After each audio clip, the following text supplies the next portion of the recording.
All right, y'all. I just found a nightmare. Look at this. Oh, wow, look at that. Look at, one was on my hand. How do we do this? I don't want to grab that. I mean, I do. That's what I'm trying to do. Look at all them eggs. Holy shit. So they're eating up in my wood probably too. These are carpenter ants. Not something you want in your yard. What's up, y'all? I'm Chris Church, and this is gonna be a new YouTube.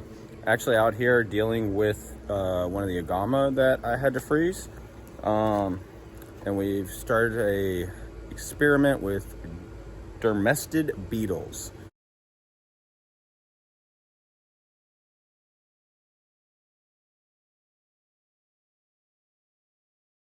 These are bone cleaning beetles that you generally find with your crickets.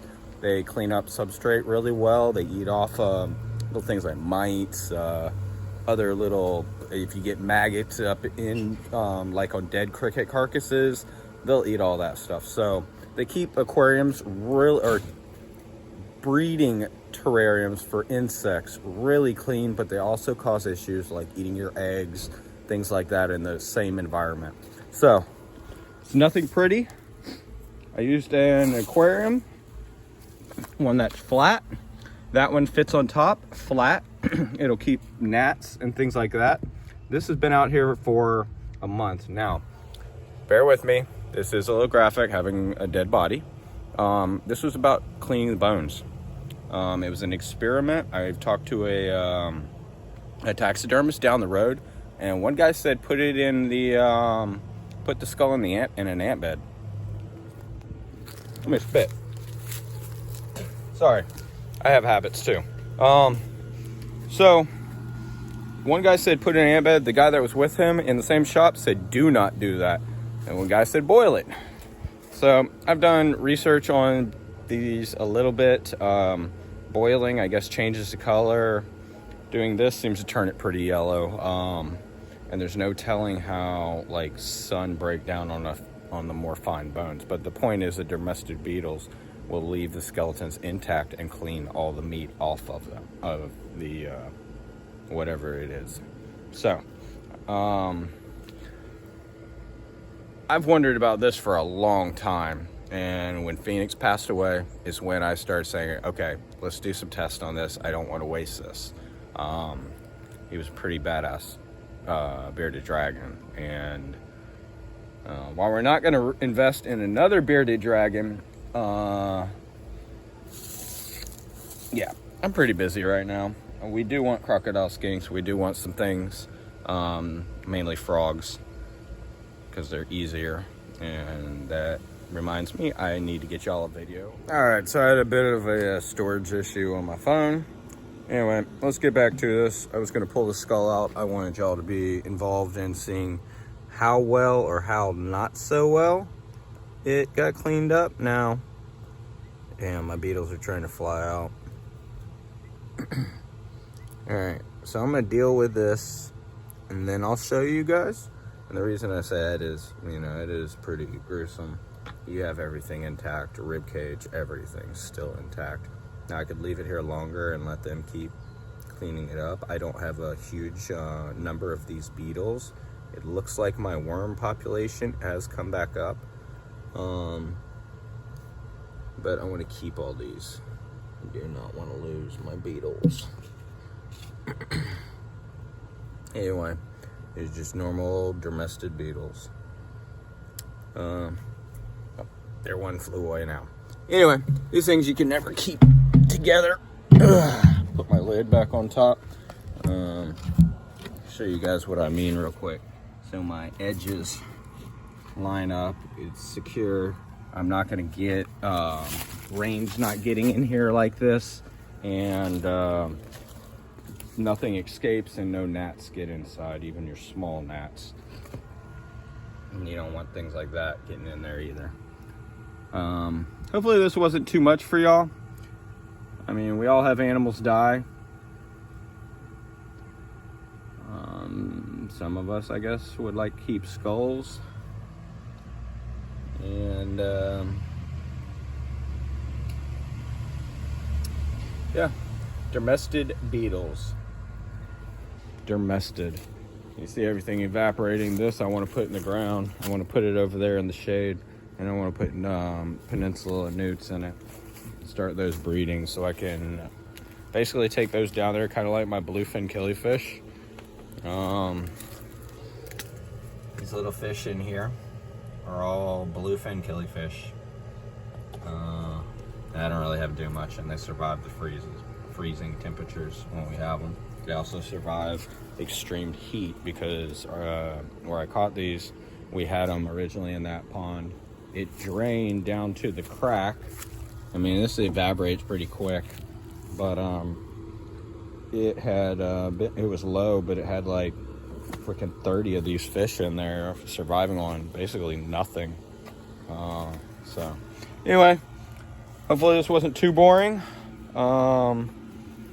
I have another clip that was from Everglades last year, kind of in line with everything going on right now with FWC and Thursday massacre situation they're talking about.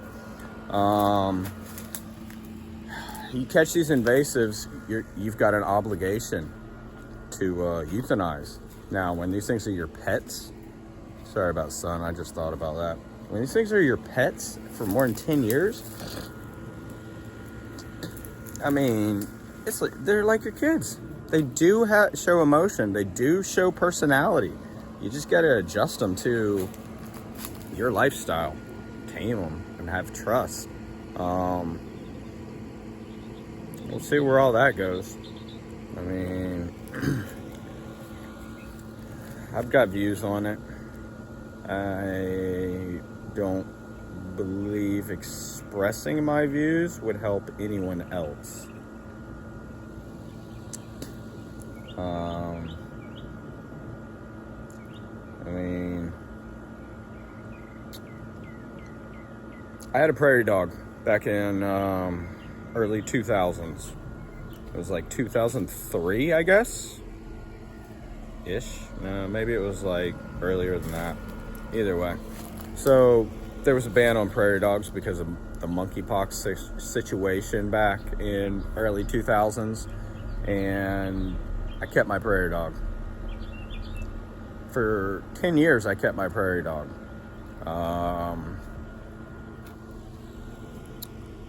It wasn't a big deal.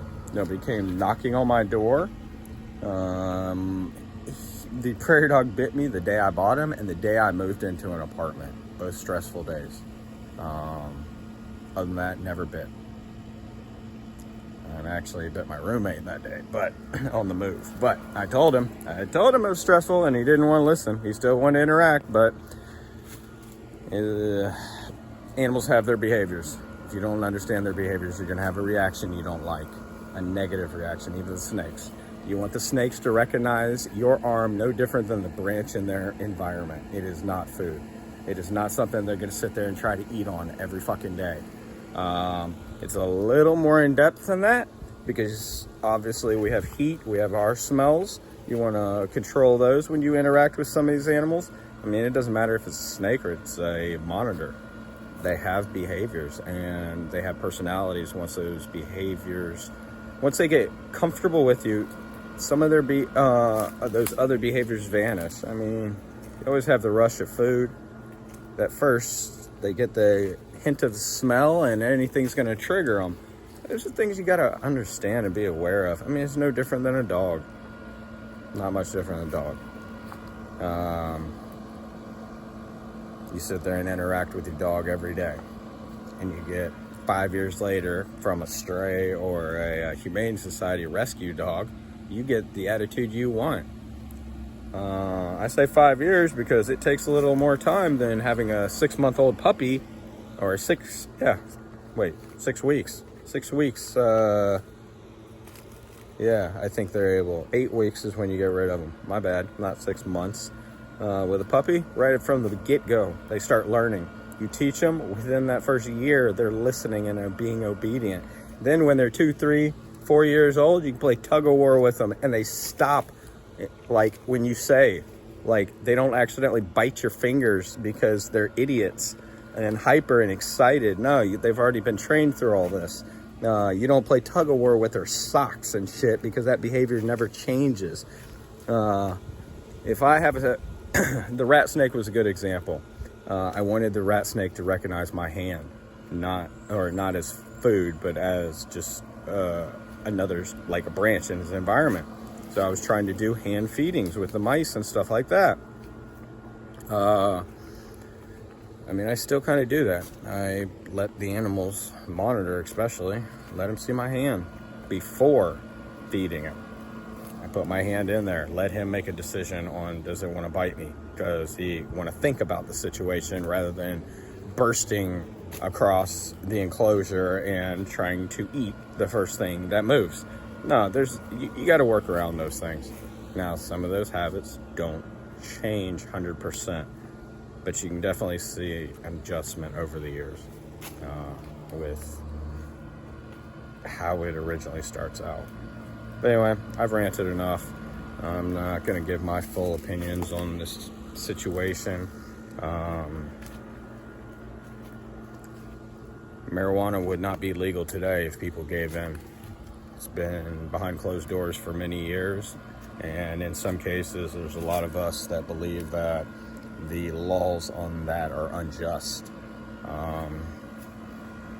But nobody that has a lack of experience with those things would be able to understand that.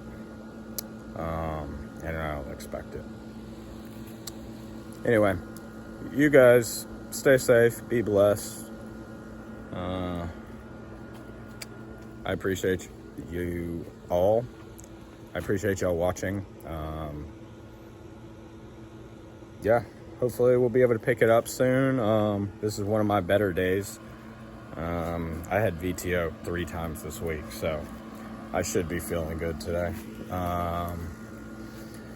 Yeah, I'll get you guys some content. We'll get back out.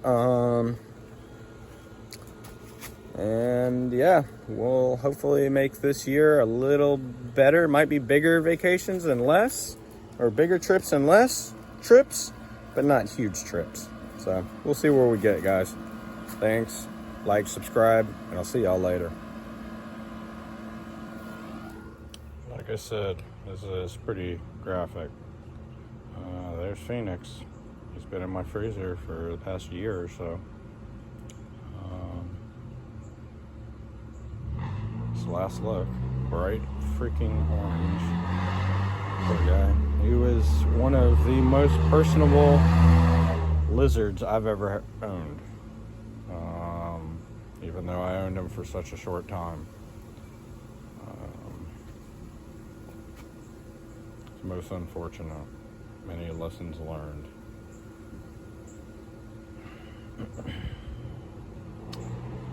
Alright, y'all. Be safe out there.